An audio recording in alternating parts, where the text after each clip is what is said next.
So let me call the meeting to order. And let's start with welcomes and introductions. So we could do that here in the room first. Barbara, do you want to introduce yourself? Barbara Jones, Municipal Clerk, staff to the committee. Great, and Jasmine? Jasmine Akers, Records Clerk, staff to the committee. You have to whisper back. Lori Pickett. Oh, sorry. Yeah, Lori Pickett with Alaska Literacy Program. And hi everyone, I'm Thea Agnew-Bemba, and we have one guest who will introduce himself.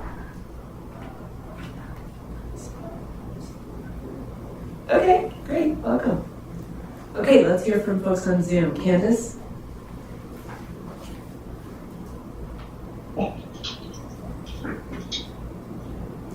I think you're on mute still, we can't hear you.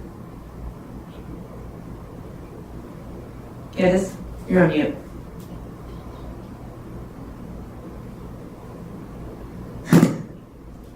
Sorry. There you go. Do that all again. This is Candace Bell. I am representing Alaskan LGBT elders, and I'm joining you today from Waikoloa, Hawaii, with gratitude to the Kanaka Maoli people who settled this island 1,600 years ago. Wonderful. Thank you, Candace. Lucy, want to introduce yourself?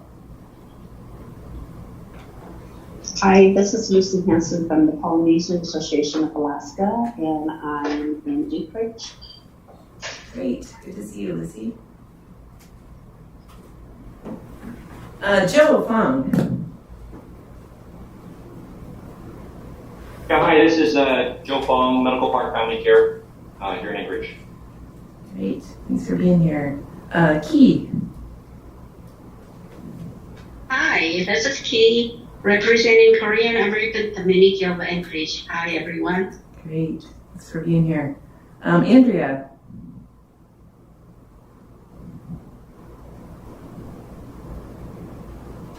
Okay, we'll come back to Andrea. Anna.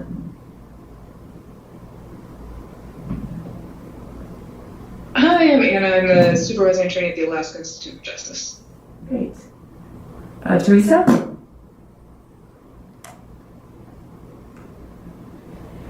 I am Teresa Holt, representing seniors and AARP Alaska. Great. And Mila? Sorry.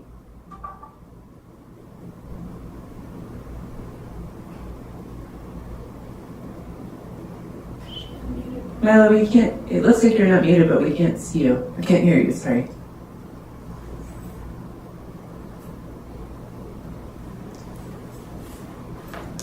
Okay, we'll come back to you. Christy. Hello, Christy Lentz, and I am representing the disability community of Alaska, and I'm currently in Anchorage. Apologize for not being there in person. I'm dealing with a migraine, so I'm going to be kind of quiet today. Ouch. Okay, hope you feel better. Thanks for joining. Felix. Hi everyone, Felix Rivera, Anchorage Disability. Great. And Andrea, are you on? I am here. Hi, Andrea Anton, staffer for Meg Southtown. Great. Glad you're here. And Mila put her introduction in the chat. And then we're also now joined by Pastor May. You want to introduce yourself? I am Pastor May, Leon D. May, River of the Desert Community Church. Great. There you go. Now you can do it. Oh, okay. Again, I'm Pastor May, River of the Desert Community Church, Interdenominational Ministry Alliance of Anchorage and Vicinity, and the LK Foundation of Alaska. Great. Okay, anyone else who hasn't had a chance to introduce themselves yet? Perfect. Okay, welcome everyone. Glad you're here. Before we get rolling, let me do a land acknowledgement. Just want to acknowledge that those of us here in the room are joining from Anchorage, which are the traditional and current lands of the Dena'ina people, and we thank them and recognize their stewardship of these lands and hope to also be good stewards of these lands ourselves. Okay, let's start with unfinished business. last time we started talking about logistics for this committee. And Felix, were you going to lead us in this one?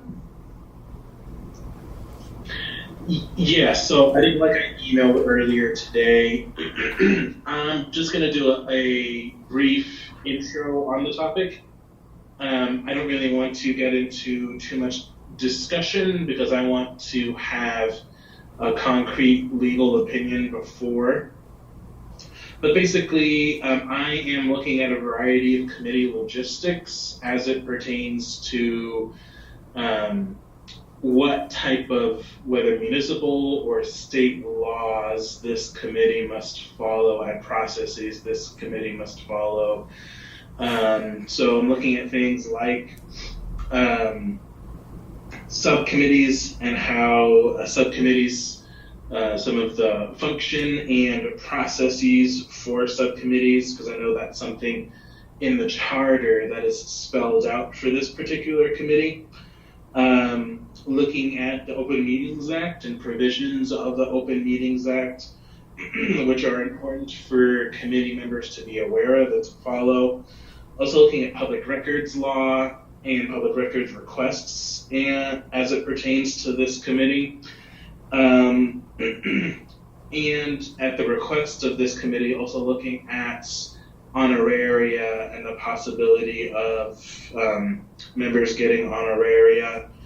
And then lastly, just looking also at lawsuits and how that might be handled. I suspect no one will, I suspect that doesn't happen, but something that I definitely want to look into. So just putting that on the record that those are all items that I am exploring and need to have further legal analysis. It's not something that I want to sort of gut feel talk about. So at next month's meeting, I'm happy to report further once I get a legal analysis on those. Thanks. That's great, Felix. Thanks for thinking about those things and working on that. Does anyone on the committee have any questions or feedback for Felix on any of those topics?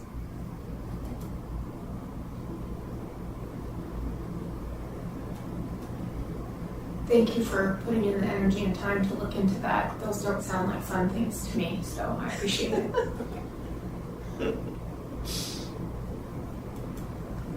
Okay, and just a couple other logistics items. Key just put in the chat, did someone email the last meeting's minutes? And we do have minutes from the last meeting, and Alex took them and he just shared them with us a couple days ago, and they're pretty dang detailed. I haven't honestly had a chance to read them all the way through yet, and I wanted to come back to the group and kind of get a pulse on what people wanted in terms of meeting notes, because it's not really part of what Jasmine and Barbara do for committees normally. And in our kind of earlier incarnations, I took notes, which I'm happy to kind of try and do is continue that role, but they're not going to be super detailed. So just wanted a tiny bit of discussion about what the committee wanted in terms of like a record month to month. I do have a question. My question is, how feasible is it to continue in this vein? Similar to what was given to us. Sorry, what made? The minutes that were shared are, yeah, that's my question, how feasible it is to continue doing it like it was done. Oh, I see, for Alex to keep doing it. Yeah. Yes, I don't know who would respond to that, but. Alex is actually Cameron's assembly aide. So he had been doing it, and that's a good question. I don't have the answer. And I don't know, has Cameron joined? Did they get emailed out? No, because we just got him a couple days ago, and we haven't really had time to review him. And also, I guess I had a little bit of a question, which is, how do people feel about having pretty dang detailed notes of everything everybody said, kind of entered into sort of a public document? that's a little bit, I have a little bit of a hesitancy about sending those notes out to everybody since we're now an official committee. Because it is a pretty detailed, and nobody said anything improper or anything like that, but we all say stuff, and then you want to have it all written down and then share it publicly. I just wasn't sure if everybody was really comfortable with that, or so let's go to Joe and then Barbara also, and then Key. So Joe, go ahead. Yeah, hi. My opinion is I would prefer it to be a summarized notes versus specific. This person said this. That's my opinion. All right. Thanks, Joe. Barbara and then Key. Through our chairs. I wanted to let you know that the standard in the clerk's world is to do what is called action minutes, and actions record the actions of the committee. So that would be if you make a motion and the motion passes or fails or is, no action is taken, that is recorded. And Jasmine and I can do that for you. The other thing that we discussed that Jasmine could do would be to take some notes regarding action items. So she is taking notes now, and I know she is going to put discussing special committee logistics on the next meeting agenda, so that and she'll probably remind Felix that he was going to talk about that. So we can do that. But I would agree with you, Thea, that I do think that there is some danger taking what are called verbatim minutes or extremely detailed minutes for a couple of reasons. And one is you are still summarizing what someone said. It's not a word for word. And so that's one little problem. And the other thing is it's more volume to keep. If you put those minutes in the record, they're a record, and frankly, right now, we keep them for a very long time. So those are a couple of comments while you're trying to make your decision. I think Felix might have some more information about this next week, and we could talk about that when he's talking about logistics too. That's great, Barbara, that's super helpful, and thanks for the offer of the action minutes. Key, go ahead.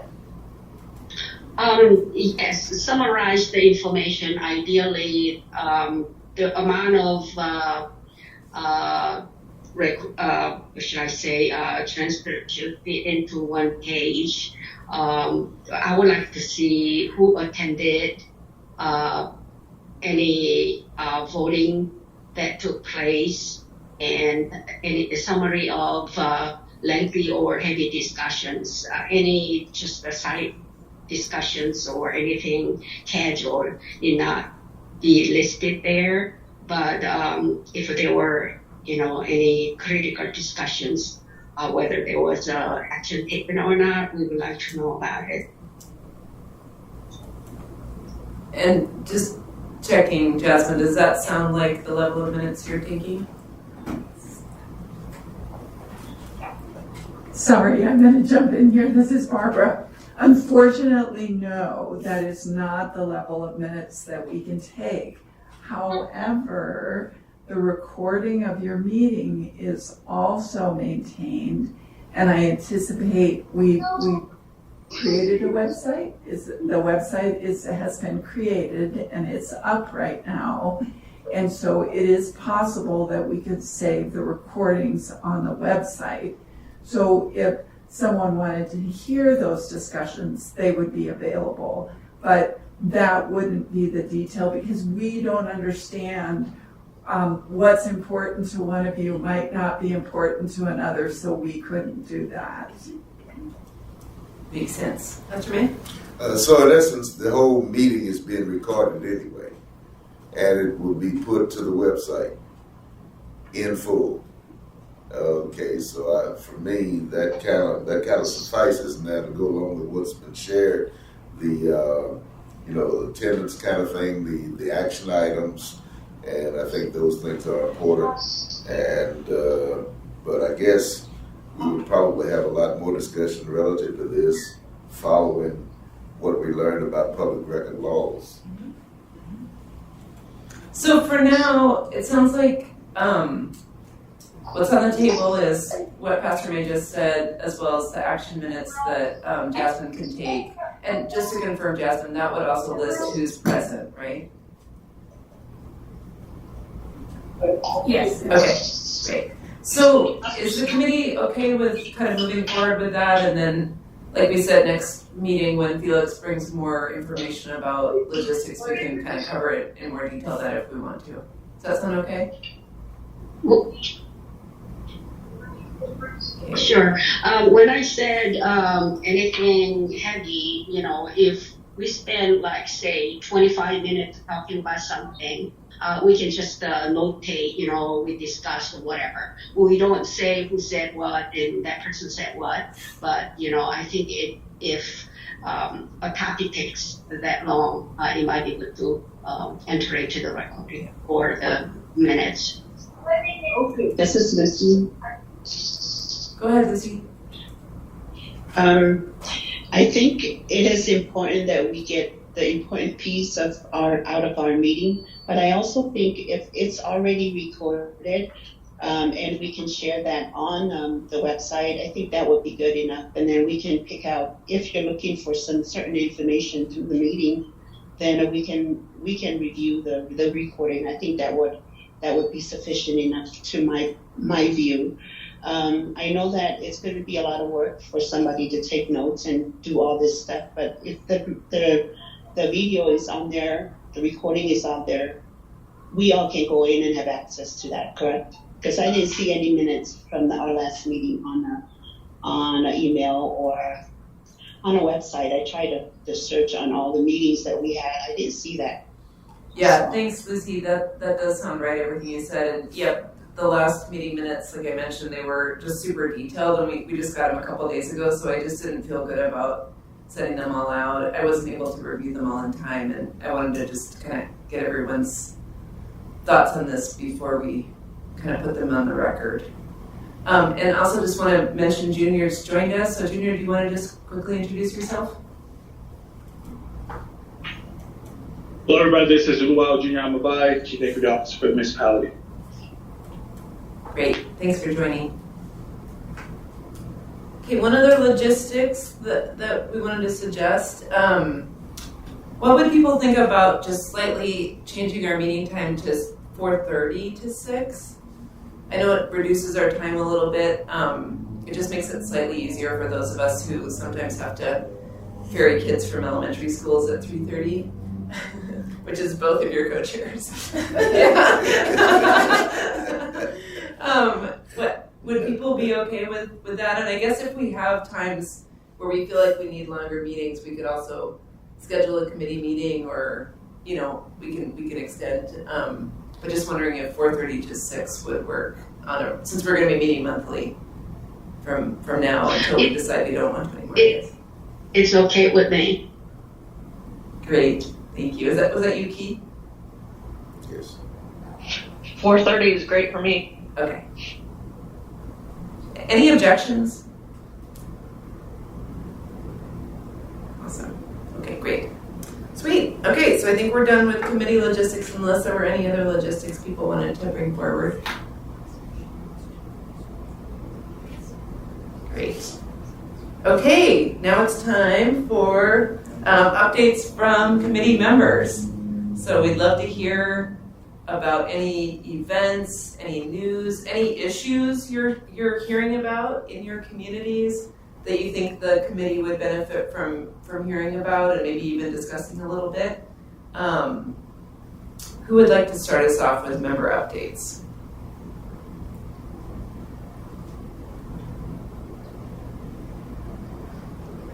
I just have an event in December, but we have a meeting in November, right? We're gonna have a meeting in November, right? Yes, we do have one in November. Okay, but you can go ahead and share it, Lucy. So then okay. So Pacific Island community is having a gala for our community on December 3rd. And so I just wanted to share with our members that is to honoring our Pacific Island community volunteer services. And celebrate our scholarship awards. And I also noticed that we have a community event coming up with the Korean, and Q can elaborate on that. I briefly introduced a seminar, law seminar, which will take place in November 19th, Saturday, 3 p.m. at the Korean Community Center. The seminar will cover issues with public programs and social benefits. If you are an elder, caretaker, the disabled, or socially challenged, or economically challenged, and you need public programs, you don't know where to go, how to go about, you have difficulty with credit, debt, asset management, then this will be the seminar. If you know anybody who could benefit from the program, please let us know, contact us. We are trying to spread the word, and I've been circulating the emails. I'm not sure how many of you here heard about it. And if you would like, you can email me and I can send you the information. Actually, I will put my email address right here. And Key, can you also just put the time and date and place for the event in the chat also? And Lucy, I don't know if you have the if Lucy, you have the venue for yours. Actually, I think Lucy might have just dropped off. Oh no, there she is. Lucy, if you could put your event details in the chat too, that'd be great. Cool. And in the room here, Cameron's just joining, so we'll give him a second to sit down and then he can introduce himself. Who else? What other members have updates to share? I can share that Alaska Literacy Program is about to embark on their on our second quarter starting on Monday. And I'm not sure how other nonprofits are faring, but we're seeing, we're going against the national trend of a reduction in adult education. We're seeing the numbers of people requesting services almost triple in the past few years. So if anybody's interested in test prep for things like GED or the test to get into the military or working on their English skills, reach out to us fast because we are filling up. And then there's a Wakanda ball coming up. I know I'm going to that, but didn't have a chance to look that up, but that might be another event to share. And I'll send you that information too for the website or for the minutes or whatever we're going to put it on. Thank you. Great. Do you know who's hosting the Wakanda ball? It's a Jasmine Smith's organization and me. The co-working space. It's a fundraiser for that. Sweet. That's cool. I did not hear about that. Okay, Pastor May. Yes, I would bring to our attention as it relates to the Martin Luther King Jr. Foundation of Alaska. We're swiftly moving toward our annual celebration, which is also our annual fundraiser. And on the third Sunday of January, I think around 3 o'clock, we'll be having a celebration in commemoration of his life and legacy out at the Denina Center at 4 o'clock on the, whatever that third Sunday in January is, I think 3 o'clock. But anyway, we've been attempting to put together a 100-voice beloved community choir for that event. We recently had the initial opening rehearsal a week or so ago, but I think the next one, that was out at Kingdom Life Church. The next one, I think, will be somewhere around the 17th of November at ABT. And so we've been communicating with various corporations looking for corporate sponsorships and those kinds of things, our annual donations and what have you. And so any organization or corporation or whatever that would like to donate to the foundation, and specifically during our annual fundraising time, that would be sweet. But what I will do when I have the detailed information for the next rehearsal for the Beloved Community Choir, I'll submit that to Thea, and hopefully we can get that out to everybody. And if you have organizational members, church members, or community persons who might want to be a part of that, sing in that celebration, we would be glad to have you. You know what's kind of coming to mind for me is we should have a shared calendar, because there's so many cool things happening. We need to have some place where we can. Sounds good. Yeah. Okay. Cameron, do you want to introduce yourself? Sure.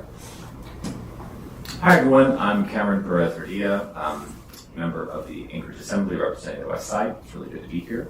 Are we just doing that? You're just doing it because you just got it. But Okay. Yeah, we're in the middle of member updates. Good to see everyone. Yeah. Cool. Thanks, Cameron. And Teresa, go ahead. Sorry, I'm on my phone tonight. I just wanted to say AFN, we had a voter education booth at AFN and we got 652 people to practice ranked choice voting, so we were very excited about that. We're partnering with Alaska Black Caucus next Sunday to do a Get Out the Vote voter education. And then the last thing is November 11th at 10 a.m. We are having a teletown hall with Dr. Zink for questions about the new COVID vaccine and then other vaccines that people should get over the winter. So if anybody's interested in that, I will put my email in chat and you can let me know what you're interested in. I can send you the links because I don't have the links on my phone. Great. That's awesome, Teresa. Thank you. Okay, what other updates do members want to share?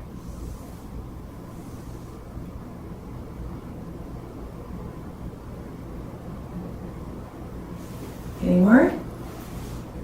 I don't know if this is important to you or not. The Korean community would also have a job fair. We will have officers from the Anchorage Police Department as well as Fire Department. Thanks to Junior for organizing this. We will have it on November 20th, which is a day after our law seminar. If you know anyone who would like to participate, again, my email address is right here. Thank you. Great. Key, that's awesome. Junior, is there anything you want to share? It sounds like you're helping with the event Key just mentioned. Any other events you want to bring to the committee's attention? Yeah, this is year 2 for me being here in office, and we're redoing a listening tour. First year I was able to meet with many group leaders, many community groups, to really hear about the successes and also some of the barriers that the government can help out with and how I can bridge that gap here in the office.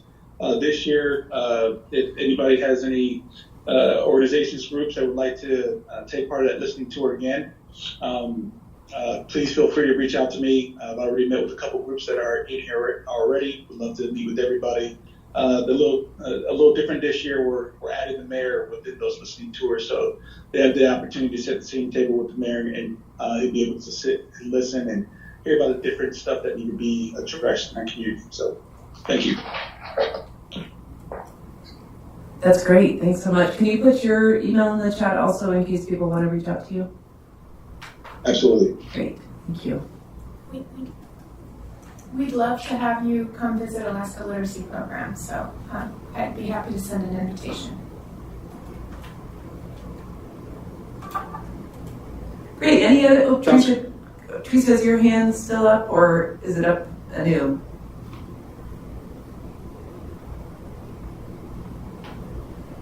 I just have to figure out how to take it down. Okay, no problem. And then Lucy's saying she'd also like to be a part of that, Junior, in the chat. So that's great. Okay, go on to the next item. You good with that? That's Alrighty, then we're down to assembly updates. Yep, assembly updates. All right, assembly updates time, and we have 20 minutes for that. And so, do we have anything, Mr. Cameron, as it relates to assembly update, or Mr. Rivera? Felix, do you want to go first? Sure, happy to. Can you just give me a little bit of parameters of what you're looking for? I think what our thoughts were a while back, and I think this is sort of trial run, so people can give you feedback, but because this committee really relates to all of the assembly committees, we would love to hear any items that are, kind of pressing for assembly members. So things you're hearing from the community, things you're dealing with either in committee or as an assembly that you think would benefit from getting feedback from the committee members, or maybe even information that committee members can then take back to our communities and bring back to you. So basically, this is the time to hear what's going on for you that relates to building equity in our community, and how can we help with that. That's right. Yes. So I'm gonna. Hold on, Pastor Mace. Go ahead. Yeah, I was going to say, sounds great. And I guess we're trying to get a feel for actually how this new committee fits into what it is you're expecting from us, what the expectations are, and how we relate to those various committees that you're dealing with in assembly, the budget and the performance and all kinds of things like that. How are we specifically going to relate? Okay, so I guess in that vein, I'm going to do my best to try to address, two issues. I think of note, first is the budget. So as this really isn't getting much media attention right now, so most people probably don't know that the Assembly is in the middle of budget season.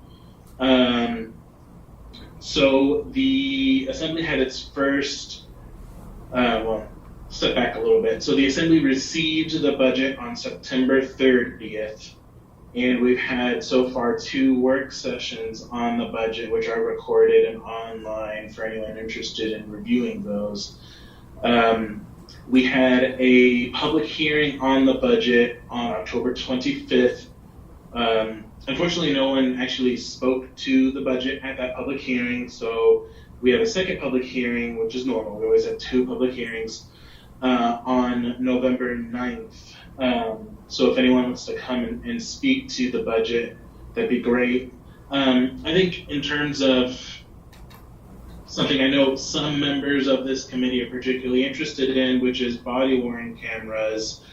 If members of the public or members of this committee want to talk about that, the budget as it relates to body-worn cameras, basically what it does is it increases the tax levy. So the tax levy that voters approved a couple years ago now was a max tax levy at $1.8 million.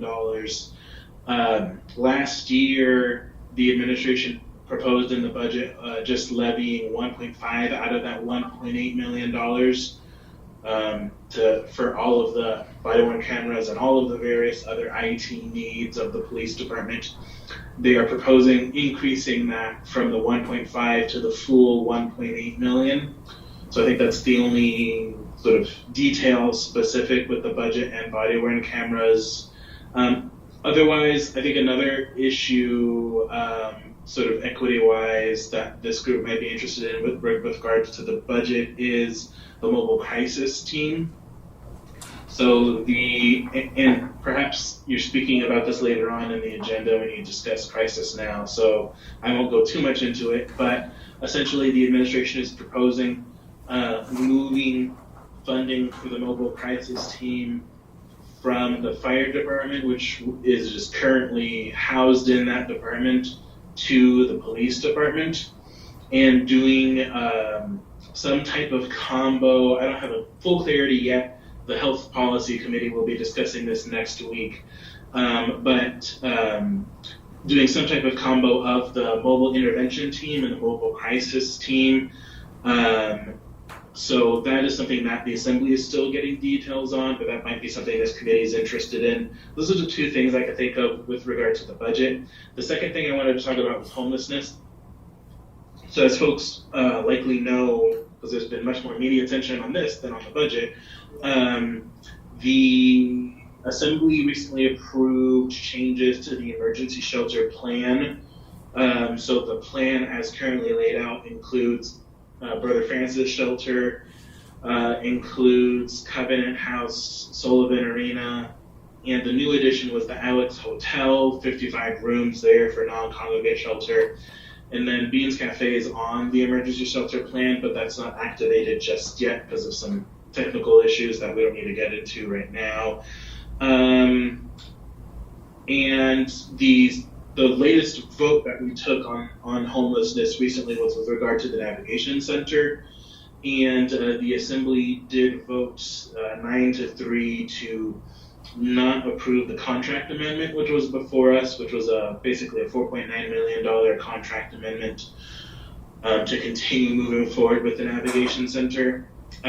So we will see exactly where that particular idea and project evolves, but I think right now it's safe to say that that's sort of been stalled, and we will see what happens into the future. So I think that fairly covers those topics. Can I ask a question? I'm sorry, I didn't follow it closely, but what happened with the vacant city-owned hotel that's on 36th and the highway? Yeah, thanks. So you're talking about the former Golden Lion. So the Assembly has put out policy that we want that turned into housing, and in the long term for it to be used as a substance misuse treatment center. But right now, since there is a need and it is currently empty and being unused, to use it as housing. So we are right now going through the process to figure out all of the hurdles we need to overcome to turn it on as housing.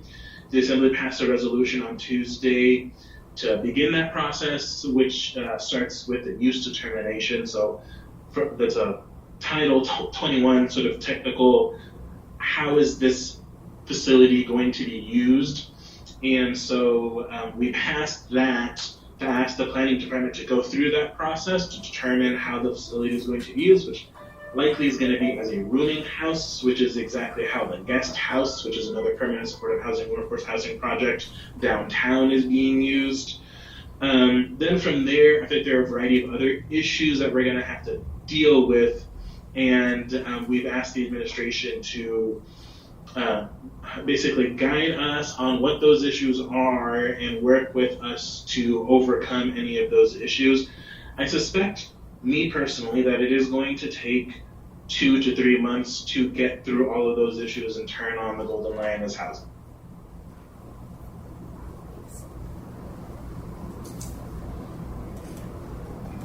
Cameron, do you want to go ahead and then we can have discussion? Sure. Later? Yeah, there's just a couple things to add. Thanks, Felix. You hit both of the issues that I was going to talk about too, so that's great. Just a couple of other things to update people on. A little more on the body worn cameras, that it's moving to arbitration and that there's not a clear timeline for when that will be complete. But I do think that we can anticipate that that process and the policy to be completed in the next fiscal year. So the one issue related to the budget that I wanted the committee to be aware of is that the $1.8 million that is in the budget is primarily focused on the police department. There is not a budget currently that is going to address the needs of the Department of Law.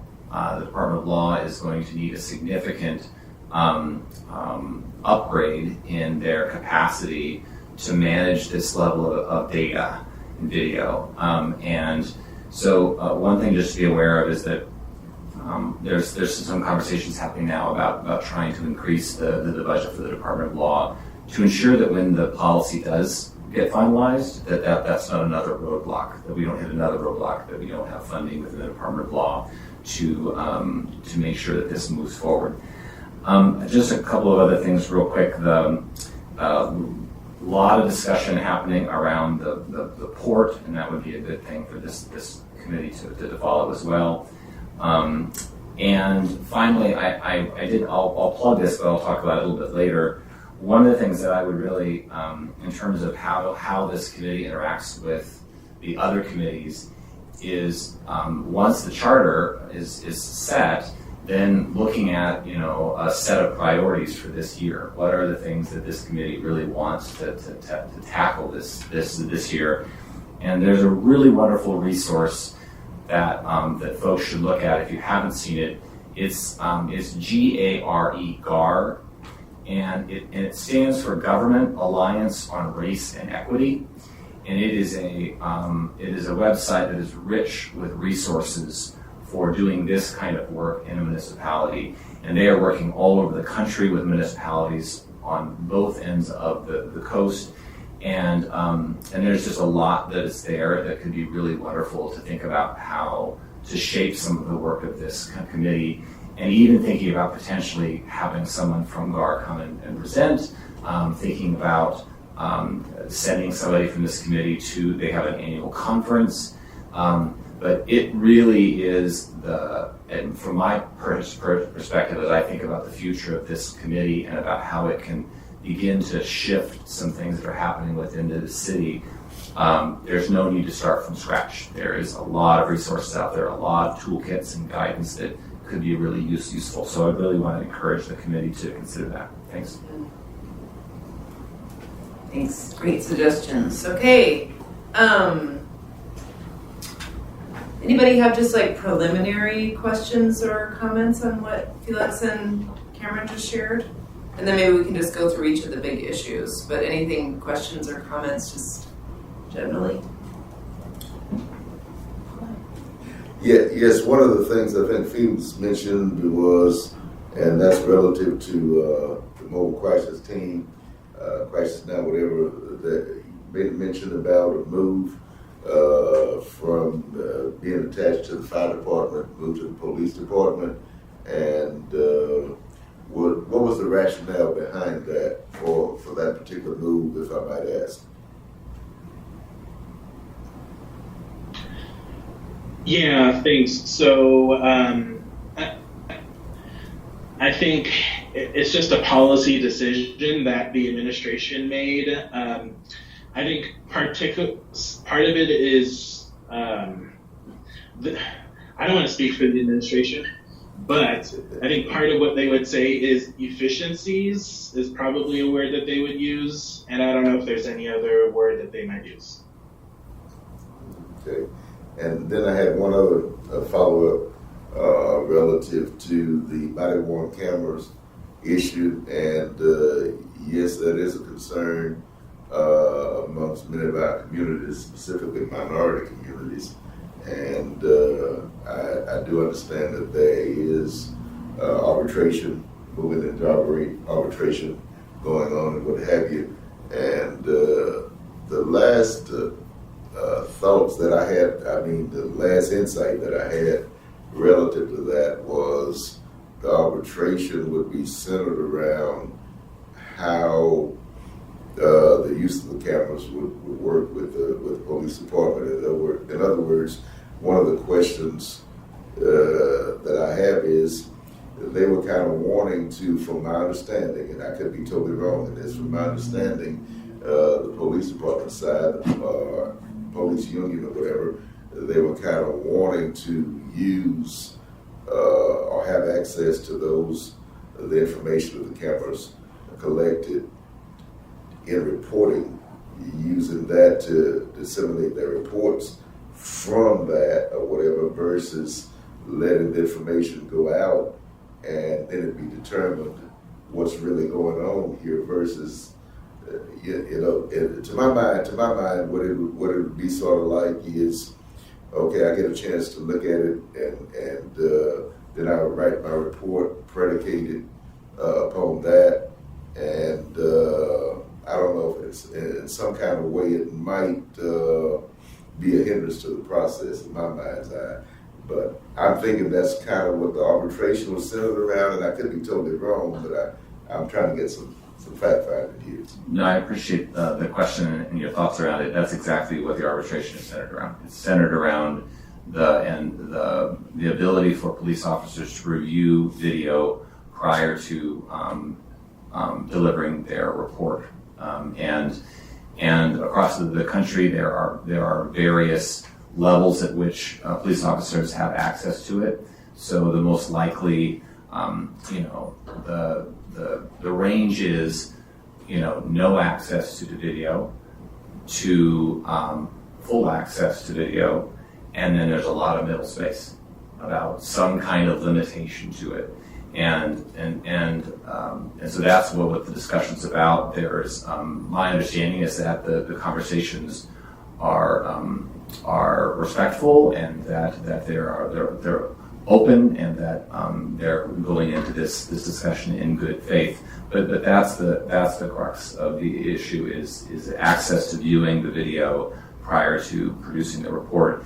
And my understanding, just from a few conversations, is that varies greatly depending on the state throughout the United States. That they have different policies around that. Okay, yeah, because the thing is, now as it stands, they're writing their reports off of what they recall from the incident and what have you, and then having access to the video to facilitate the report. Then I could see where the union would be on the side of, that limits our liability as far as, we can see what's going on and we can make our report based upon that. And then what I'm hearing you say is that around the country, that there are various standards being used where some have access, some have full access, and and what are we trying to do? Get to a common middle ground here, or are we trying to get them to do the report without the video? Yeah, that's outside of the scope of what I know, but I think you're on the topic, right? Yeah, sounds to me, and this is, I'm not an expert in any way, but on one side of the argument is we want to have an accurate report, and so it'd be really helpful to see the video so that I make sure that the truth is in the report. And sometimes your memory isn't as good, and so it'd be helpful to have the report versus the video biases your report. And you should just be writing your report purely off your memory of it and not using the video to influence your report. And so that's, I think, the crux of the two sides of it. And both, I think, in some ways have a value, but they're going to have to find a path forward. Okay, so as it relates to the arbitration, I'm fact-finding, as it relates to the arbitration, one is, and that might be public knowledge, forgive me if it is, but who's handling the arbitration? Yeah. Okay. So I can try to find the answer to that, but I don't have the answer. Okay, so who is the union in arbitration against? With the city. So the city is in arbitration, the police force is in arbitration with the union. Those are the two sides.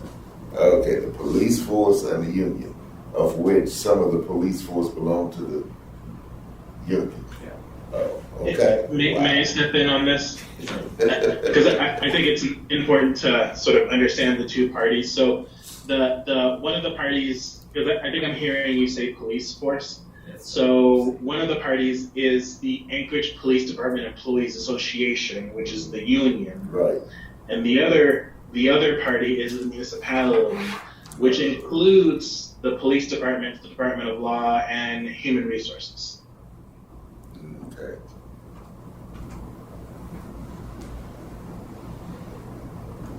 I'm good. You're good. Let's just stick with body cams for a second. So, other questions or comments on this? And then I guess I'd also love to hear from committee members. Do you want either some type of action or to know how to stay involved with this? Just curious if we want to. Is this a topic we want to kind of keep on our agenda for the next meeting so that we're keeping up to speed on it? So any comments, questions, and any thoughts on kind of how to keep, if we want to keep in touch with this topic and then how? For me, yes. And one way is just to invite Sean Case to the meeting and potentially even invite. I mean, because it's an arbitration, they're not going to be able to talk very much about it at this point. It's that it's a closed door process. So, but just in general about body cams and the progress of them, that sort of thing. He's the sort of the person from the police force who's spearheading that work. So that would be a good invite. And the police force and the fire department have actually mentioned to me that they would love to come to the committee and to present and to be a part of this. So. And finally, is there an arbitrational timeline? Not that I'm aware of. They have not reported a timeline. I think they're hesitant to do that because it's unclear. Just incidentally, if we wanted to also know more about the rationale behind moving the crisis team, or it's not necessarily moving the crisis team, it's moving the funding that was funding the crisis team at AFD to APD. And I don't think, unless Felix and Cameron know more, I don't think it's clear what APD plans to do with that funding. And Sean Case, I believe, is the person also who probably has the most information about that. So if we're interested in that topic, we might want to invite Sean for that reason too. Yeah, and just on a broader note, the inviting this conversation about committees, I think it's well within this committee's purview to invite chairs of other committees to come and to present if there are topics that are particularly important. Budget, utilities, all of those. So that's something that the committee wants to think about, getting an update, for instance, from the budget committee. Lucy? Thanks, Lucy. I think this topic is a huge topic, and then I think all of us might have more questions on it. I just don't want it to be a subject that would take over the whole time of us talking about it, but I think it's very important that we need to put it and table it for our next meeting, and then maybe we can bring some more, because I wanted to know about the law as well on do we have any written law? I wanted to understand regulations on that, how long we'll have to keep those videos or those recording and so forth. Great, thanks, Lucy. So I'm just taking notes too of items we want to discuss at future meetings. So it sounds like this is one, and we could potentially invite Sean Case and maybe others if people have one.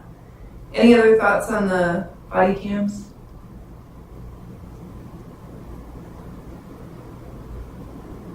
Okay, maybe just taking these in turn. Why don't we touch a little bit on the mobile crisis team, and I could share a little bit of history on this one. So you all know that I'm involved with the implementation of Crisis Now, working with the Mental Health Trust, and so that process is now like a couple years in, and a mobile crisis team, so that's in its kind of, if we were following like the model, the Crisis Now model, that mobile crisis team would really be a licensed clinician and a peer, so somebody with lived experience of a behavioral health crisis and someone who's a licensed clinician.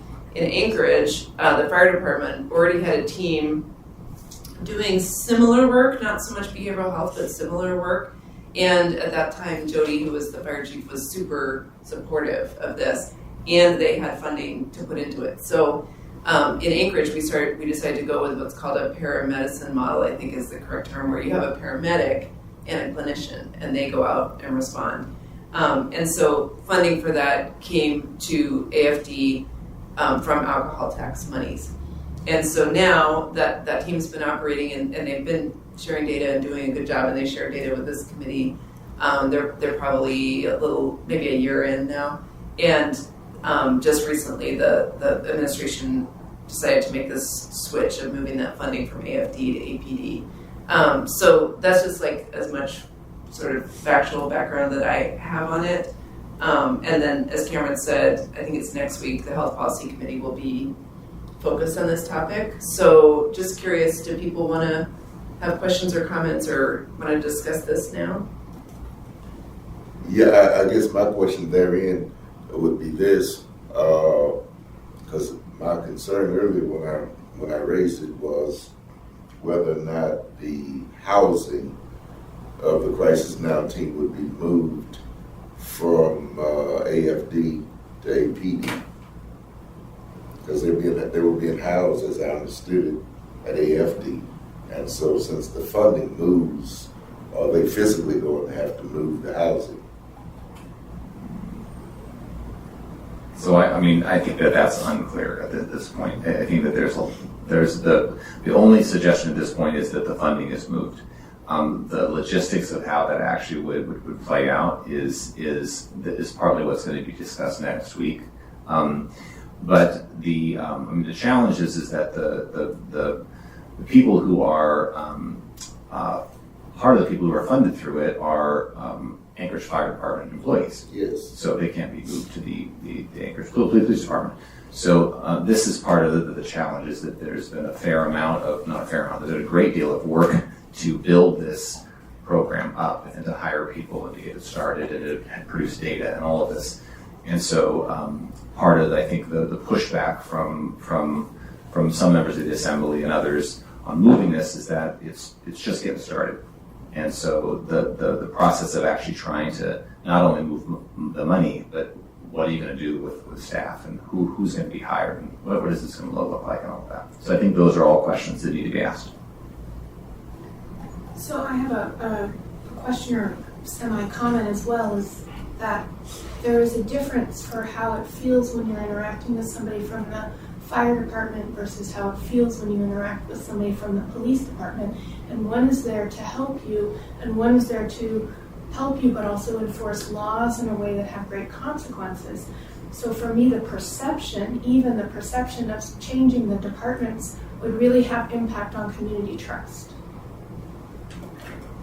So this is me talking as me now. It's also just a totally different model. So the police department has a number of different interventions. They have officers who are trained in crisis intervention, and that's something that any police officer can be trained in. And they have a lot of them that are trained now, which is great. And then they have a specific team that can go along with other officers. One of them is a uniformed police officer, the other is a social worker, and they can go, when they're on shift, they can get called in by their colleagues to any response.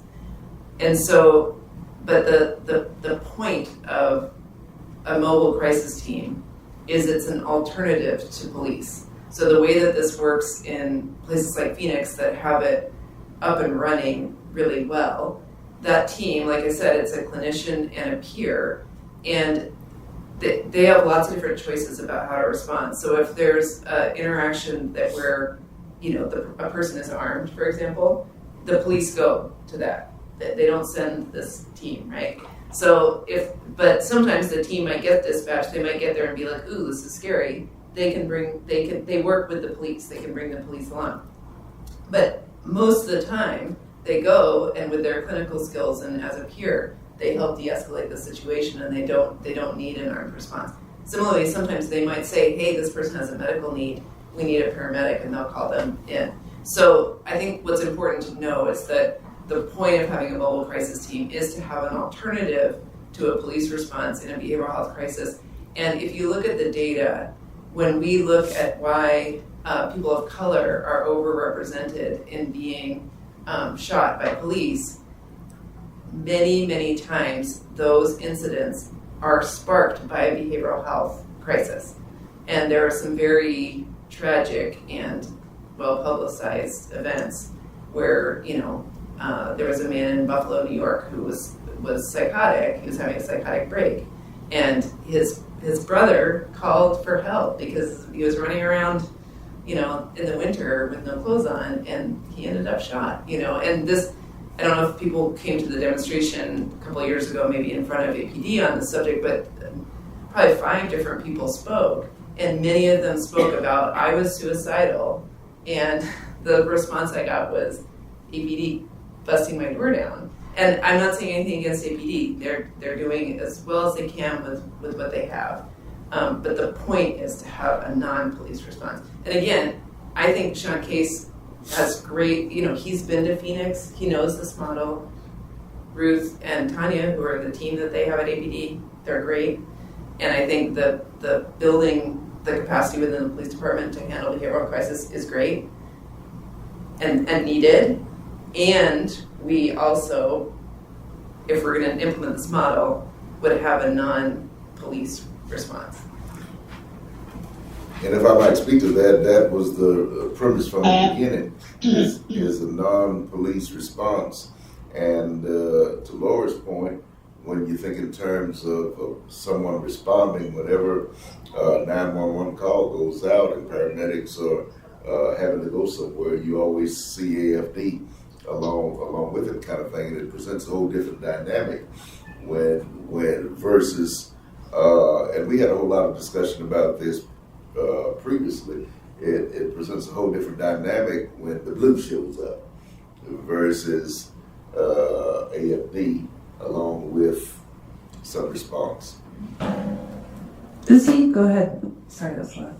Are there any situation in which the team cannot respond when it falls in a community? For example, if I have an individual that is attempting suicidal, would this be a response issue for this team? So the way that it works in communities where it's like totally functional, and APD has been working on this here, the call comes in through 911, just like any other call, and then that dispatcher has more choices. So instead of just having their APD choices, they, like right now what happens is they can transfer the call to AFD, and AFD will send out their team. So that dispatcher is making that informed decision about, is there a weapon? Well, if there's a weapon, it's going to have a police response. And again, in places where it works really well, the police might also then call the mobile team and say, hey, can you come with us? Because we can de-escalate the weapon, and then you could help the person. So that happens sometimes too. And here in Anchorage, I don't know how much, actually that is happening here. If you look at the mobile team's data, AFD will sometimes call APD if they need help.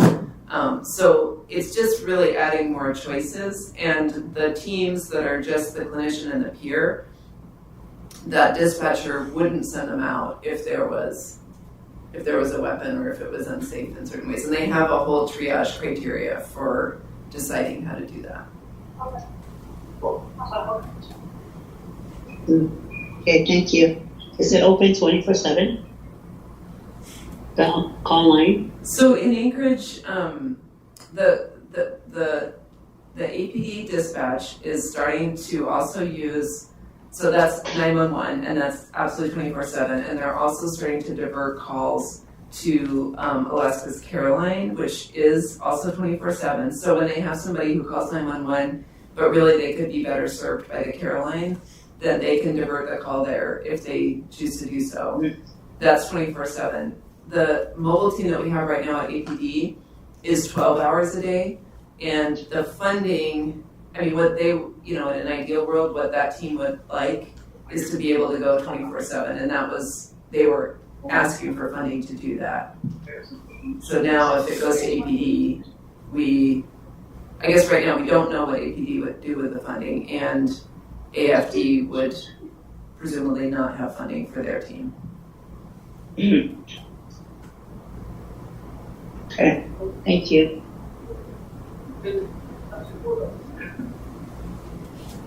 Other thoughts or questions on this one? This is Christy. I've got some thoughts.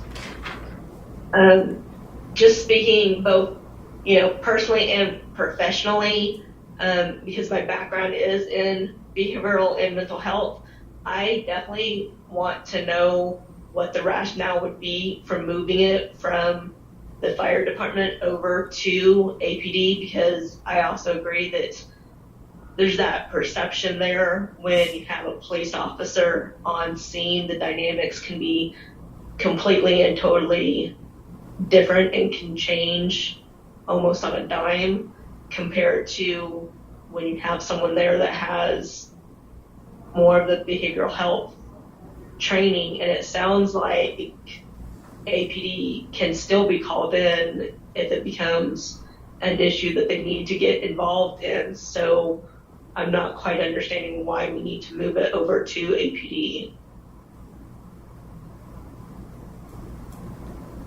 Thanks, Christy. Since this will be addressed at the Health Policy Committee, and Cameron, who chairs that? Meg Zalatel and Daniel Vaughn. Okay, so maybe we can make a note for next meeting if we could invite APD, because they could talk about body cams and the mobile team, and then we could also invite Meg and Daniel. Does that seem okay? Do we get in trouble with? Is it okay to have 4 assembly members? I have the entire assembly here. Okay. It's noticed. Any other comments or questions or thoughts about the mobile teams?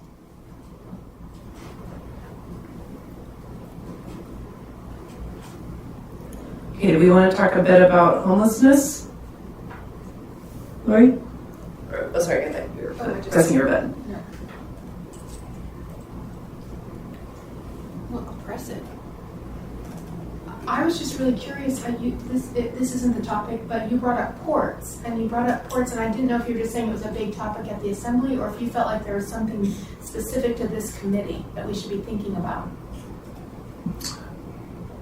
Well, first of all, the port, I think most people know how important it is in general, just to our state and our city, and that there is a number of conversations going on there in terms of the port revitalization and knowing sort of what the progress of that is. The petroleum and cement terminals being finalized, and funding is being forwarded to building and revitalizing the port. There's a number of conversations going on about the users, so Tote and Matt Madsen, and what their needs are related to the port, and also what the fee structure will be around that.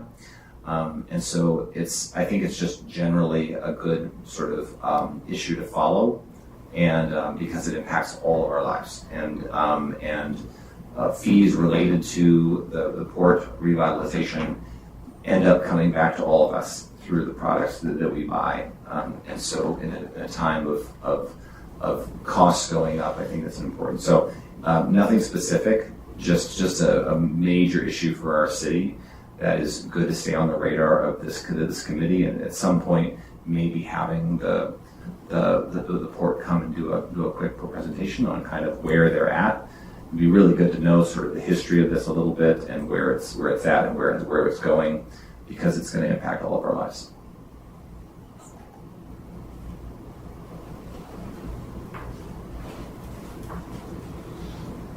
Any other thoughts and questions related to the port topic? Is that something that committee members would want to have a presentation on in future meetings?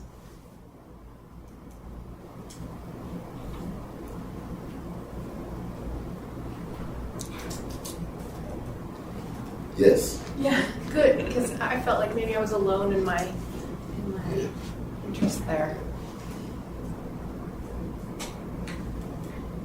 There's just a ton of money going in.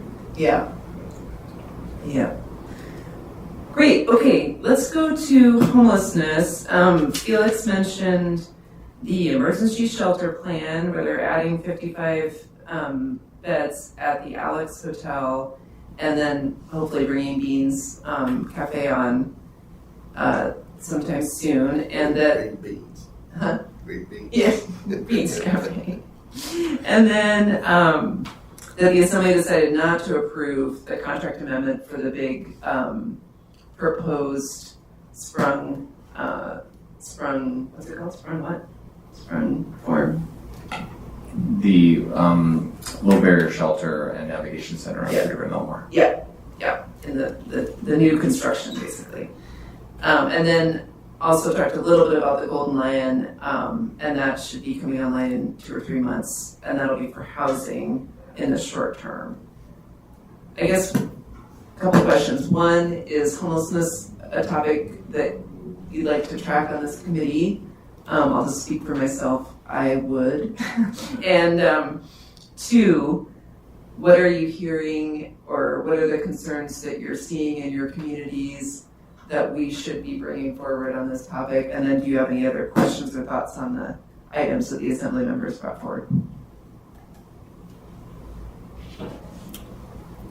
Not seeing any other hands, I too would like to track and follow this particular one. And I did have a question relative to the navigation center. Is this center supposed to be a dedicated location where all of your, for instance, social workers that address homelessness and all of those types of things would coordinate the whole process of dealing with homelessness? Is that the idea for this navigation center, or what is the focus of that? Well, I'm going to pass it over to the chair of the Housing Homeless Committee to answer that, but I would just, before I do that, just say, from my perspective personally, that question is partly why there has been a hold on funding there, because we don't know. I don't know what the plan is, and so more information about exactly how it's planned to be used would really help. Felix, do you want to answer? Yeah, thanks. So I'll respond to that question in a general way. Sort of navigation centers generally, there's one of two ways that navigation centers work. It's either a physical building on its own or co-located with a low barrier shelter, or there is a model that is used in some jurisdictions where it's a mobile type of model where you go to where the people are and you set up a short-term navigation center. Either way, the mission is supposed to be the same regardless of which model you use. And that is, navigation centers are meant to be locations where people, individuals experiencing homelessness, can gain access to housing navigators and other support systems for them to get successfully housed. So that is the main goal of a navigation center, is to navigate people to housing. How you do it all depends on the needs of the community, and going to sort of Cameron's point of each community is going to have maybe a little bit of a different way of how they operationalize a navigation center, but the goal for all of these is the same. Yeah, thank you, Mr. Felix. And part of my reason for asking that particular question was, and I may be incorrect, but my thinking was that in the original housing of the homeless community at Sullivan Arena, housed at Sullivan Arena, it was my understanding that there was some type of navigation center working out of Sullivan that was supposedly coordinating all of those activities relative to getting folk housed and dealing with other issues that they may have had regarding that. And so that was the basis of my question. Are we looking for a localized place now, or even like you suggested, what was going on at Sullivan was an on-site navigation center. So were we trying to localize that, or that's what I was. Yeah, thanks. So 3 points on that, and I know Lucy has a question. So first point is, a lot of people do like to bring up the services that were brought up at the Sullivan. I will say that the services at the Sullivan may at one point acted sort of like a navigation center, but that was for a very short period of time. And really, most of the time the Sullivan was operating, it didn't really have a navigation center.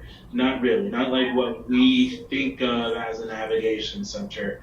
I guess we, being people who work in industry, think of as a navigation center. So I try to dissuade people from using the Sullivan as an example, as a comparison. That said, there are actually 2 navigation centers that are currently in the works right now. I think both of them are planning to be opened by the end of the year or first quarter of next year. One of them is at the old Beans Cafe building on 3rd Ave. That is being transitioning into a navigation center, which is great. Then there is another navigation center that is being worked on in Mountain View. And, beyond that, even before those two, the municipality of Anchorage actually did have a navigation center in place specifically for youth at the Covenant House. They actually have something of a navigation center there that has been very effective. So Covenant House actually is the only entity that has very much a lot of local expertise on navigation centers. So that's why, you heard me on Tuesday say, we already have 2 navigation centers coming. Yes, we know that navigation services are important. And so hopefully that answers your question. Lucy, sorry. Lucy, you go ahead. This is Lucy. I just listening to what was brought up for the navigation center. My question is, so if you're homeless and you're living in one of the shelters and or you're not living in the shelters, let's say you're not living in the shelter yet, and you have this navigator go into a group and as a mobile, so you want these people to you wanted to keep this information to them to go to this areas where they can get services, correct? But as we know that homeless people, there's some of them they're on drugs, there's some of them they're not, or just have mental disability where they won't be able to attend or go to those services that you're providing. Is there any other, any other option, any other ways that you're looking at to transport those individuals to certain services that you are requiring for this navigating program? And then second of all,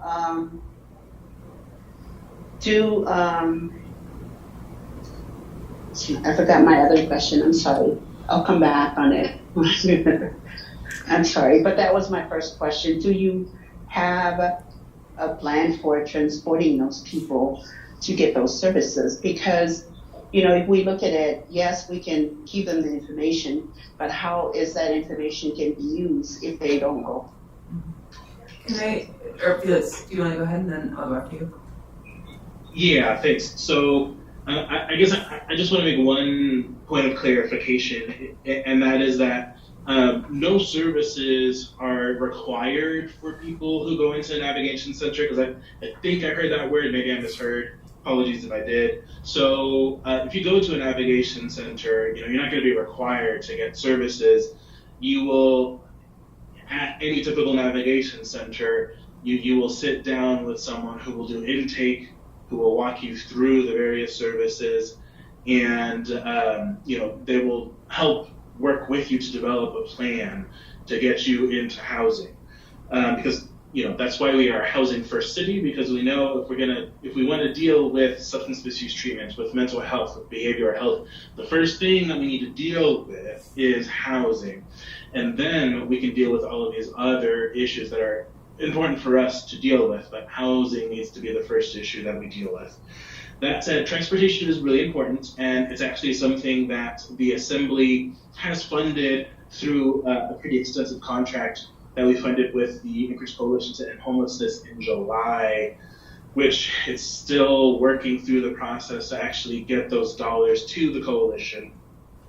But part of that was like $1.2 million that we funded for outreach and transportation, because we know that we can't just talk to people. We need to help them get from point A to point B, and so we actually funded that transportation with that contract. So I hope that responds to your question. And Lucy, I just wanted to add a couple things. So I think one of the things that's really a great development in Anchorage, it's been brewing for a long time, but we've started to have more organizations come together who are led by peers, so people who have lived experience of behavioral health issues and sometimes also homelessness. And they're seeing themselves, like Henning Inc. is one of these organizations, for example, who's doing some services in the guest house and other non-congregate shelter that we're using in some of the hotels. And so part of what they're doing is exactly what you described, where they're providing assessment to understand what people's needs are, what level of care they need, and then helping them navigate to them, which sometimes does include making an appointment and helping somebody get there. And so we have more of that than we used to have. Cook Inlet Tribal Council also has a really robust program that does that in a couple different ways. South Central Foundation has a case management program. So I think the approach that the Assembly is taking right now, where they're really building on what happened during the pandemic, which is using hotel space for non-congregate shelter instead of having, just like Brother Francis, which was expected to take everyone, which is impossible, and it made that whole neighborhood really difficult. They had a really hard time. So we're moving away from that, moving into this more kind of distributed around town and using more hotels, but then also having exactly what you're describing, people who are able to really help people connect to the care that they need, because we know that if you look at Anchorage's data, 50% of people experiencing homelessness also have a disability, and if you look at the people who are chronically homeless, many of those people have experienced a lot of trauma and have behavioral health issues as a result. So in order to really address homelessness, we really have to address behavioral health. Yeah. Well, thank you. I understand. I just was wondering, with all this, the funding that is going to all these different places that we home all this homelessness, and why don't we have such program in those places so they will be there and available for them? I was just wondering about that, but thank you for answering my questions. And Lucy, just to be clear, I think like Felix was saying, there will be 2 kind of physical navigation centers, but the folks I was describing, those peers, they're really working out of the guest house, working out of some of those hotels where people are staying. So they're, kind of more mobile, but they are actually in the place where people are getting shelter. And feel free to add or change any of that, Felix or Cameron. Thank you. Okay, is homelessness an issue that we want to kind of continue to watch? Pastor May and I said yes. Lori, I want to invite you, because sometimes you talk about it's not just literal homelessness, but people who have barriers to housing or maintaining their housing. Is that something that you're still seeing in your communities that you're serving? Oh, absolutely. Absolutely. It's not just the people that are most visible, it's the people that are invisible that we're seeing. And it's very complicated right now with, especially because, one of the negative outcomes to putting so much money into helping people house is that we're seeing rents are going up. And so people who have been housed can no longer afford to stay housed. Vouchers are not keeping up. I don't know where we're at. I know that there was a request made to HUD to instantly increase those vouchers up, but they come at different levels, and so people who are traditionally housed are now becoming unhoused as we have shortage. And I think we have to be really creative with our solutions. I can say we didn't touch on this, but this has been a really rough couple months, I think, for those of us at public meetings. I occasionally, as vice president, run a community council meeting where the words that people are using when talking about the unhoused situation are so blatantly racist and so painful to be running meetings, and at the community council where I was running a meeting where this happened, and I know how complex. I was very disappointed in myself for not running a better meeting. But people approached me and they say, I can no longer attend these meetings because of the pain. And the people that are reaching out to me are mainly people of color who are giving meetings a shot. And they show to those meetings, and those meetings are riddled with harsh words and racism and judgment in ways that they say, this isn't a place that I want to spend any time because I just become traumatized. And I feel like this committee, maybe we can do something around trying to find a way to educate. I mean, I needed help, and thank goodness Forrest was there, and he did help me. I was very appreciative for him helping with that situation in my meeting. But then also, being a bit of a political junkie and seeing the testimony that was so outrageous at the assembly meetings and having conversations with assembly members about how painful that was for them as well to be in charge of those meetings where people have First Amendment rights, but at the same time, how can people go to those meetings? How can people participate in community when that's what's happening? And around this particular topic, it's very painful. I think we should totally ask about that particular topic and have some discussion. Before we go there, just to confirm, so with homelessness, sounds like it would be worth maybe hearing from AHFC about vouchers. And then would people want to hear from any of these peer-led groups that I was describing? And are there other, folks engaged with homelessness? Obviously, there's a coalition they'd be worth inviting to. Are those the type of presentations we'd like to see, or who else would we like to see here?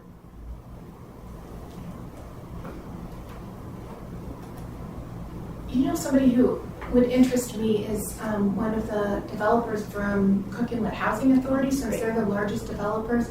And I've only heard snippets of conversation where they talk about where we're at and what it will take to get to where we need to be, so that we kind of know if we're talking about how the assembly might allocate funding, stuff that makes sense, that's really a long-term solution.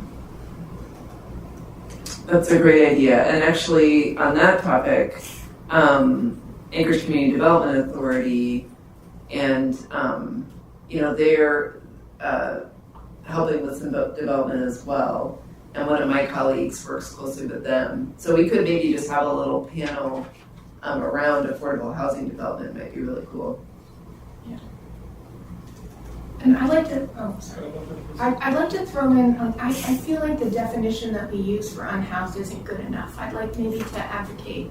I've heard especially from the work in the Shiloh, how they talk about who there's unhoused, and there's also really at risk of being unhoused or not secured in their housing. And I think we need to be responsive, because we want them to go this way, not that way, and it's so much easier. So those are my ideas. I feel like our Zoom people, I feel like there's 6 of us in this meeting, so Zoom people, please feel included. We're watching for your hands to raise. Yes, speak up. Let us know what you're thinking. A lot of blank screens.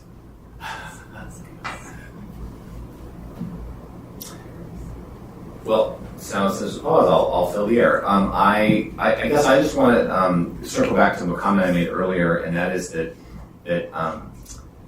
there are so many topics that this committee can tackle, and all of it is so important. And so I'm just curious about how to make sure that we don't stay at a surface level, but we go deep. And so this is one of the reasons why initially with the charter, there was an idea of taking on 1 project, 2 projects, 3 projects, or whatever the topics are.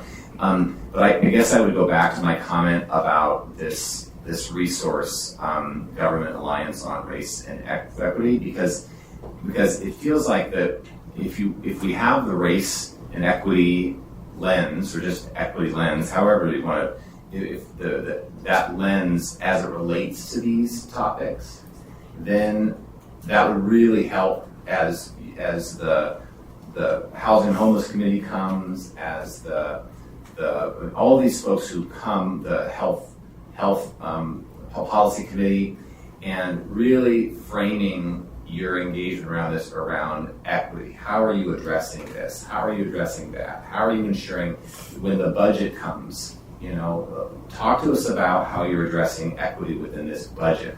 How are the funds allocated?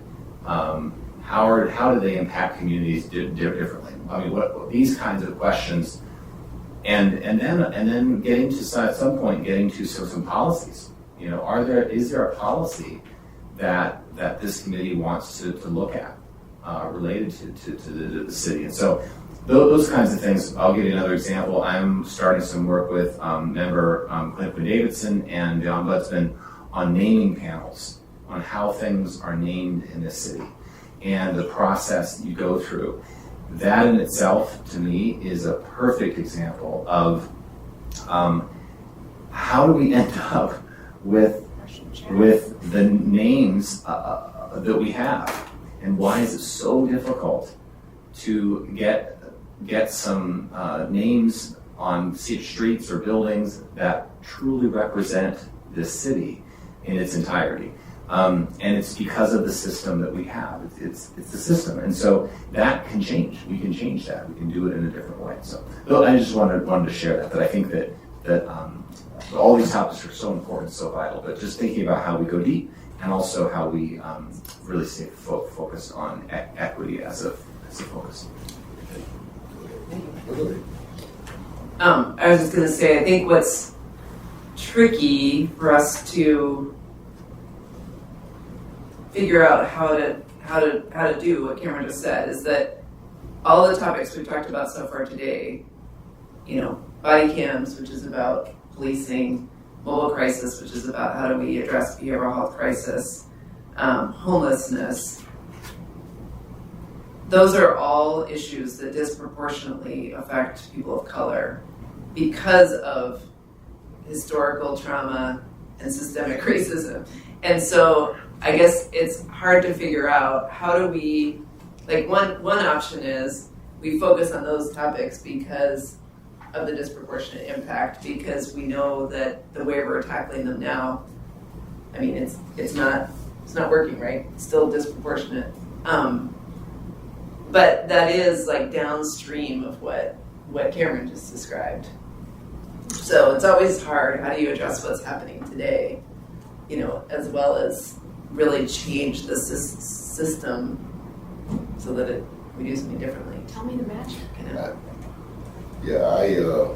I was thinking in terms of what Cameron was giving us an overview of, and thinking about something he said earlier as it relates to a set of priorities, you know, for this year. I mean, we have a number of topics that we're discussing, and all of them are valid, and there are many more that can be added to the discussion and all of that. But I think in terms of what's our starting point and how do we move forward, what's a jump off point, and then branch off into this, that, and the other. And so my thought and thinking on it is, if we're going to interact with the assembly committees and what have you, as it relates to bringing equity, you know, I have a simplistic view of equity, equal opportunity predicated upon equal resources, you know, and it makes it equitable for everybody. But my thinking is this, that maybe a starting point, a jump off point is getting a list of all of the various assembly committees, and in turn having those committee chairs, if not some of their members or whatever, interface with this group, so we get an understanding of what they're dealing with and what they're trying to accomplish.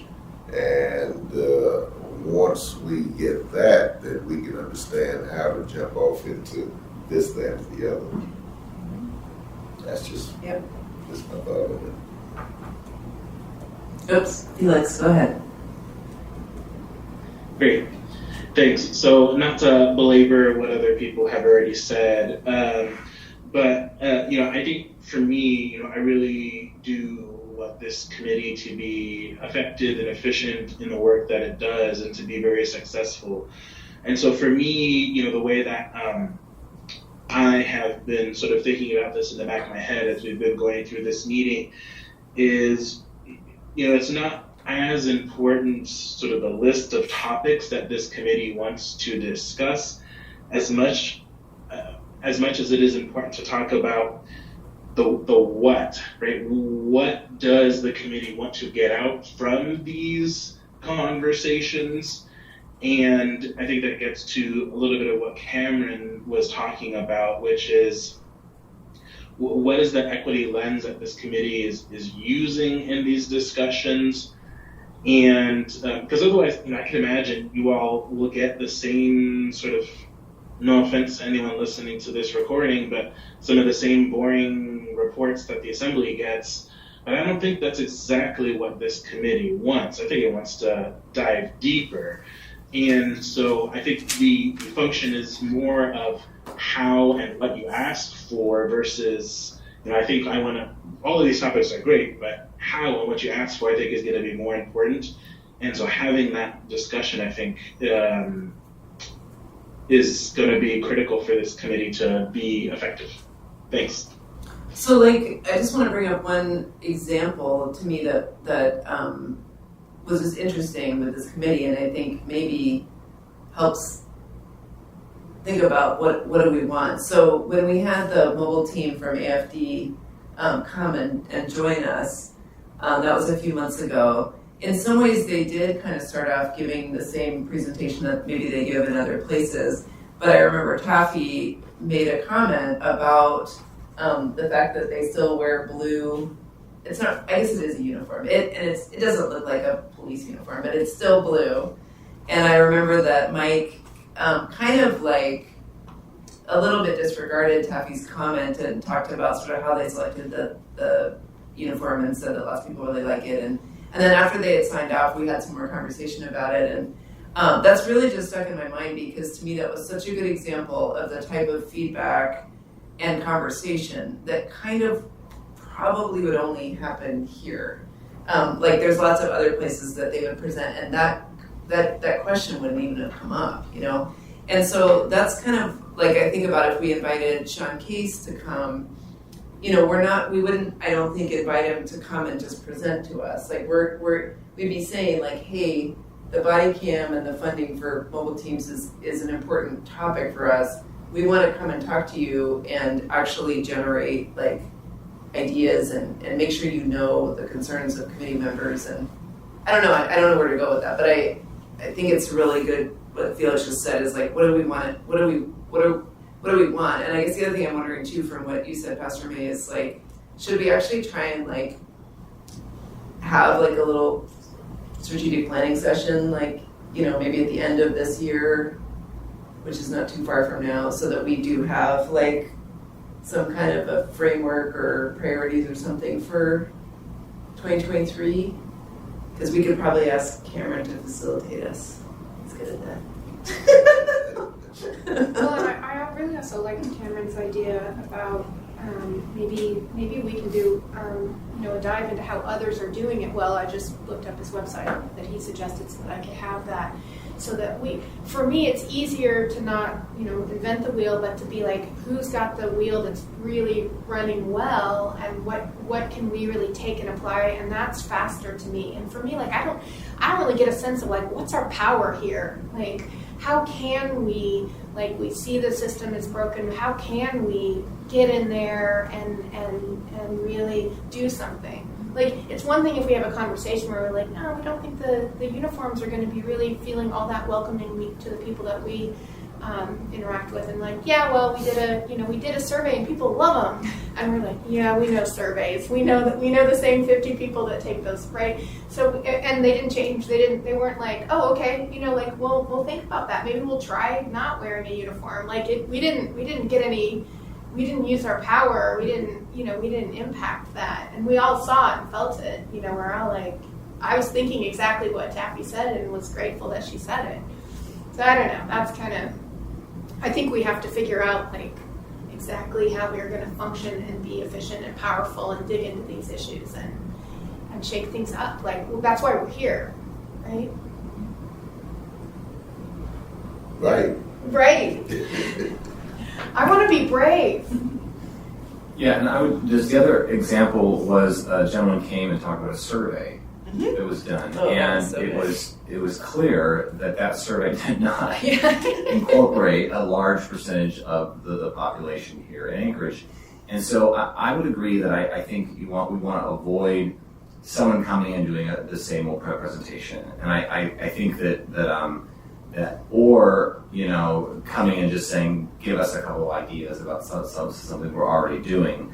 I think there is a lot of power in this group, and I think that that it's going to take some time to get up and running. But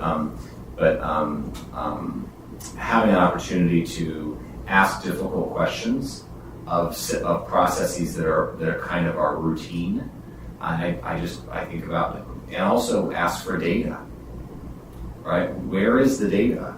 Where is the data on how we're allocating resources in the city? Where is the data on housing? Where is the data on all of these things? And using that data to come back to the assembly or the administration or whomever and saying, what are you going to do about it? Because this is not right. So I think that having data to be able to use, if there is a study that needs to be done or a survey needs to be done or whatever, that sort of thing. I think that, but I think I like this idea of doing a little bit of a planning session and getting to some priorities so that the committee can feel like it really has a clear direction. Yeah. Well, since you said there, it's dead. But anyway, and my thinking for what I was stating a minute ago is my idea, and it may not be everybody else's, but all of this is our committee is set up, or I thought was being set up. Maybe that's where we all need some clarity. I thought was being set up to interface with the municipality, the assembly, the administration, whatever, to make the totality of its operation more equitable to all of the citizens of the Anchorage community. And so my thinking is, for that to happen, that we would have to get into the nuts and bolts of what's being done and disseminated at present, so that we can be brave and make a difference in how all of Anchorage is affected by the work of the assembly and administration. That was just kind of what I was thinking, and somebody else may be having other ideas, but I thought that was where we were coming from, so to speak. Yeah. Actually, one question is, I know Felix and Cameron, you had mentioned a few months ago that the assembly was, you have your kind of annual priorities and you have your kind of focus areas, and that you were considering adding equity as one of those. Is that still a game plan? And if so, could this committee help inform that? Or, how would this, I think Pastor May's question is a really good one. When you put together your assembly annual plan, I'm forgetting exactly how you describe it, but will this committee have a role in defining part of that? Yeah, I think so. So I'll give you my sort of personal, individual response to that. So the assembly did formally add equity as one of our pillars through a resolution. So I don't think we need to go through that again. What we haven't done is we just have a pillar that's empty, that's blank. There's nothing filling it. So we do need to go through that process. And I think, the vision that I had was that this committee would be a great place to help do that work if it so decided to. I don't want to put that work on this committee. If it wants to help with that, I think that would be wonderful. I will say, typically, depending on how proactive we are, it's typically sometime in the first quarter of the year when we do adopt so it'd be sometime in first quarter of 2023 when we adopt the 2023 goals and priorities. I know there's some chatter about seeing if we can get ahead of the curve, but I don't know if we're going to have the time and energy to do that. So there is, I think, going to be some amount of time if we wanted to develop what would be the first round first iteration of equity, the equity pillar as part of the goals and priorities of the assembly, I think there is some amount of time to do that if this committee is interested in it. So maybe if this committee did some planning before the end of this year, that could potentially help inform your equity pillar? If that was a question to me, yes, I think it would. Yes. Great. Okay, I know we're getting close to time here, so just wanted to kind of read back the things I wrote down. So, want to have a session at some point where we talk about body cameras and mobile teams and invite Sean Case and maybe Meg and Daniel from the Health Policy Committee. With homelessness, we talked about having, I mean, for sure we already have Felix here from that committee, and then potentially some other folks. We talked about AHFC, the Coalition, Cook Inlet, ACDA, Shiloh Community Housing. It'd be cool to hear from them. And then maybe some of the peer groups like Henning or Cook Inlet Tribal. And then we've talked about having a planning session, which we can maybe think more about at our next meeting. We didn't get to talk about the racist testimony, which I'm wondering if that's something. Do we quickly want to hear from Cameron and Felix where you guys are at with that? Because I think it kind of got to what Lori brought up about how you're going to run assembly meetings. At least that's what I read in the paper. And I'm wondering if that's relevant to our group too. You know, can we be part of what Lori was just saying about helping create safer spaces for public engagement? I would just say that would be that's certainly a topic that has been on the minds of the Assembly for the last few years, especially, I think. And it is a topic that Chair LaFrance is intimately engaged in terms of how to navigate between ensuring that we're following the law and we're accessible and how to make spaces safe and available and but also hold people accountable for threatening behavior and words and all of that. And so that may be a topic that this committee wants to engage in. It'd be interesting to bring Suzanne and Vice Chair Constant to the committee to have a conversation specifically about what's been done so far and what some of the roadblocks and challenges have been related to shifting, practices and policies. So get a little bit of context around that, and then what some of the thinking is moving forward, and get some thoughts and feedback from the committee about what they think as well, because I think that would be a pretty rich conversation. And I have thoughts on that. So, and I'm going to be pretty blunt. So, I just want folks to know that, there isn't, it's very limited in terms of what we can do to interrupt. I can't, there's no point of order, this person's being racist, right? That's not a legitimate point of order. Where the chair can't interrupt someone and say, well, I'm going to stop you right now because you're being racist, right? Like, that's just not things that can happen. That said, I think it's so important to figure out some type of process, some type of mechanism to interrupt without interrupting. Because we can't, unless they are breaking rules of decorum, we can't interrupt to them. But we can at least do our best to interrupt the hurt that is caused.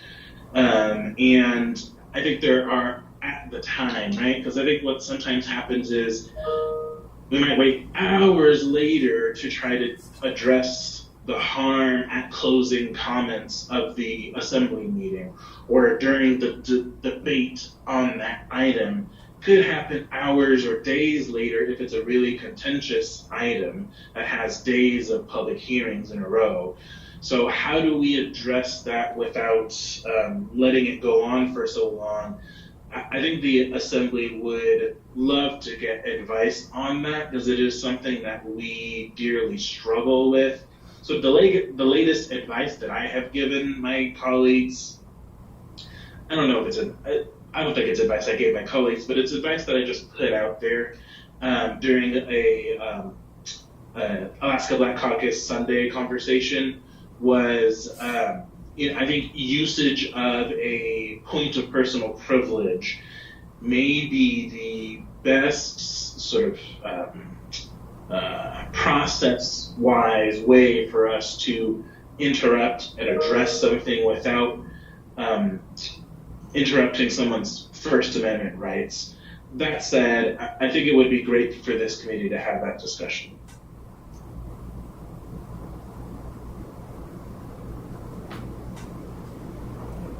Great. Okay, I know we need to have time for a public testimony.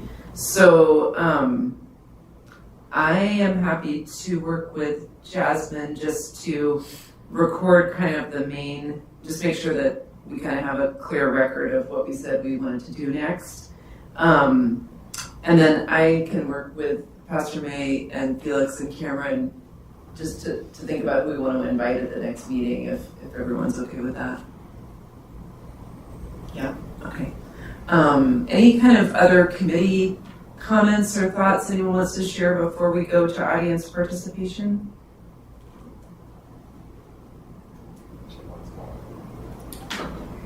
So in the early stages of thinking about this committee and thinking about the equity pillar, I reached out to someone who was recommended to me who was involved in the city of Seattle and implementing a whole bunch of work, policy and infrastructure and things around equity, and he was recommended to me. I have his contact, and he's stayed in contact with me. So if the committee does ever want somebody to come, even if we did it through Zoom, and speak and say, here's what we've done in our city, he's the one that connected me to GARE and really recommended that I utilize that.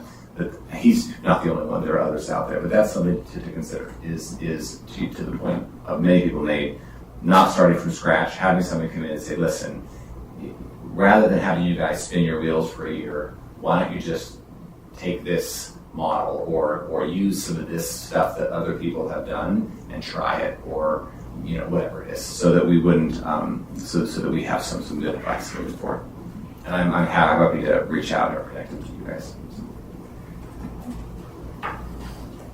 Teresa?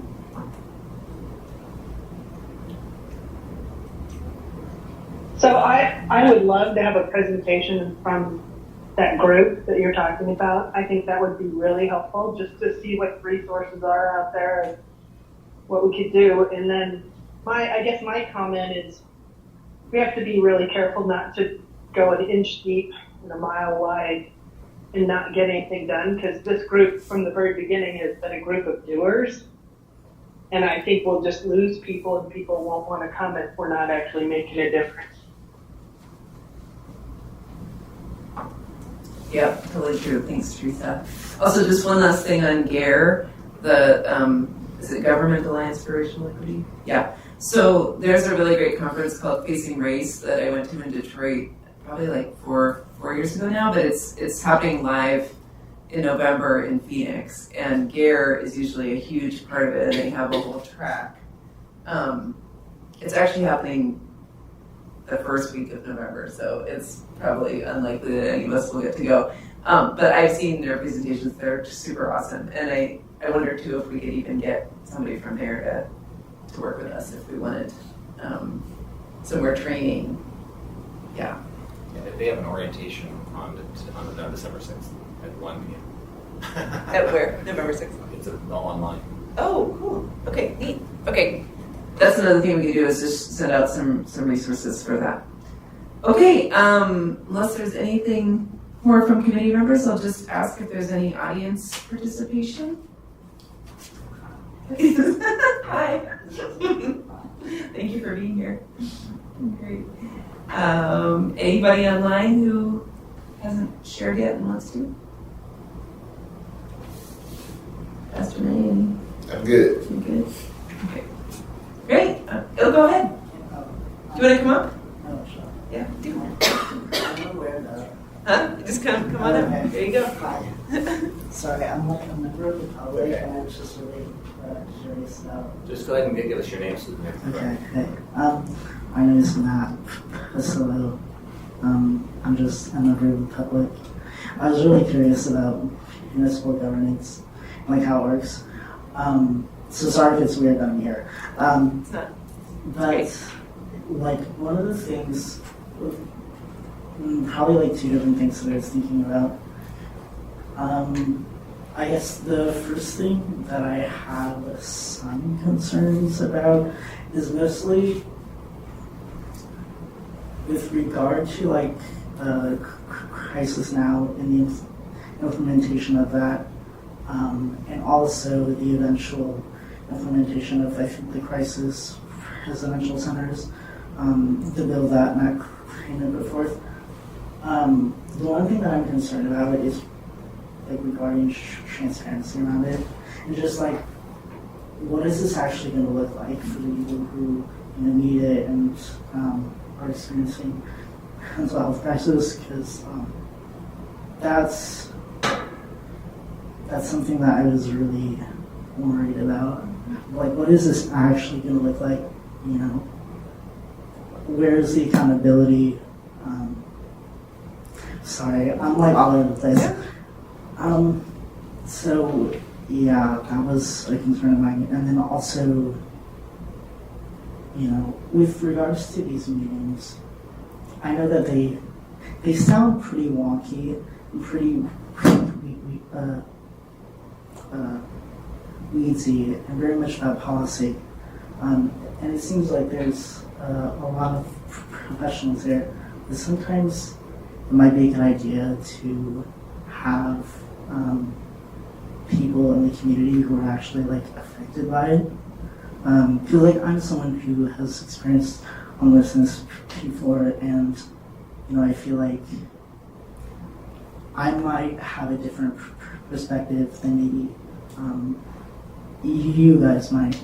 And so yeah, just sometimes like I don't know, having perspective is really important.